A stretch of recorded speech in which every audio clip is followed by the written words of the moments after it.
Hi everyone, Christina of Juniper Clay, and I'm here with a show and tell of my first ever portrait. This piece is called 5 feet 4 inches forward, a portrait of Fannie Lou Hamer. And clearly it is not a likeness of Fannie Lou Hamer, it's more of a conceptual brutalist portrait. And I want to tell you about it, tell you why I made it. So the concept and the title come from a line of Fannie Lou's where she said, "In these days, it seems like to tell the truth could get you killed. But if I fall, I'm falling 5 feet 4 inches forward in the fight for freedom." And I just found that line so compelling and so powerful that she is tallying up her entire person, tallying up those 64 inches and saying, I'm putting it all into the struggle. I'm putting it all into this fight. And so I wanted to make a portrait that would really honor that and celebrate that. And that's kind of the first element of the portrait that I want to talk about, and that is the scale.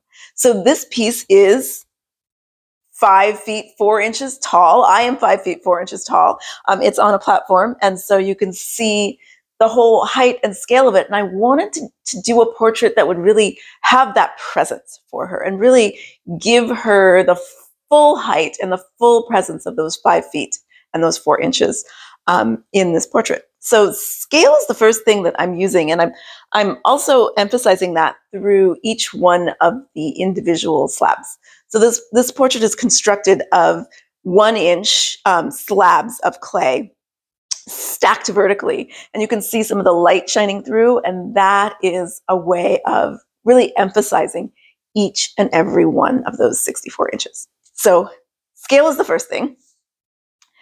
The second thing that I'm really using to portray her is the process. And I think it was a really fun project, or really fun to think about. I'm a potter, so I'm gonna use clay as my medium for this portrait, but what can I bring in that would really help portray this person? And one of the things about Fannie Lou Hamer, she was a sharecropper. She was she was born into a very poor family of sharecroppers, and they did not have the kind of resources that would have allowed them to purchase equipment to make things easier or to save labor in any way. Everything was done by hand, and it was very, very rough work. They picked cotton, which will absolutely tear up your hands. And so I wanted to bring in a process that would add that to her portrait.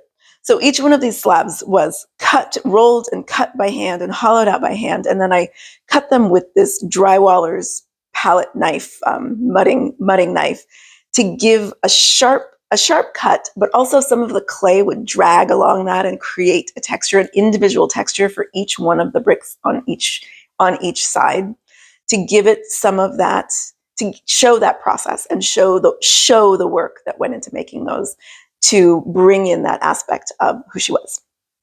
The third thing that I'm using in this to portray Fannie Lou Hamer is color.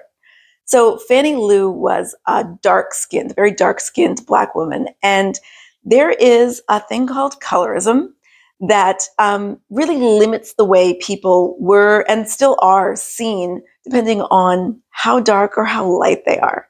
And she was a beautiful color, and so I wanted to use this beautiful dark firing clay that fires deep, deep brown, and there's some variation just by virtue of where it was in the kiln, to bring that aspect of who she was into this portrait and show that color, and show her in that way.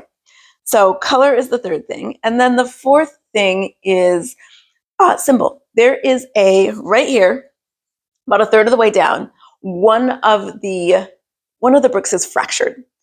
And I am using that as a symbol for some of the violence that Fannie Lou endured in her life. She was the victim of state violence and medical violence. There is a YouTube video of her talking about some violence she suffered while she was in police custody, and you should absolutely watch that. It will horrify and terrify you, and it's just a very telling part of who she was. She was also given what was called a Mississippi appendectomy, which was a hysterectomy that she was given without her knowledge or without her consent. And this happened to Black and brown and indigenous women all over the country and all over the South. And it was legal, And it happened so often that they had that name for it. So she was sterilized without her consent.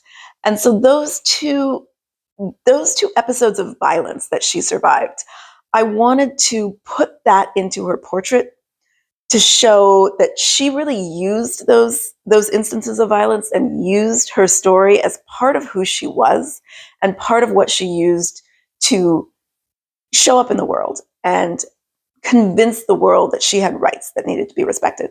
So that fractured brick is still structurally a part of this portrait. It's still there. It's not just, broken and not useful. It is really showing and symbolizing that part of who she was.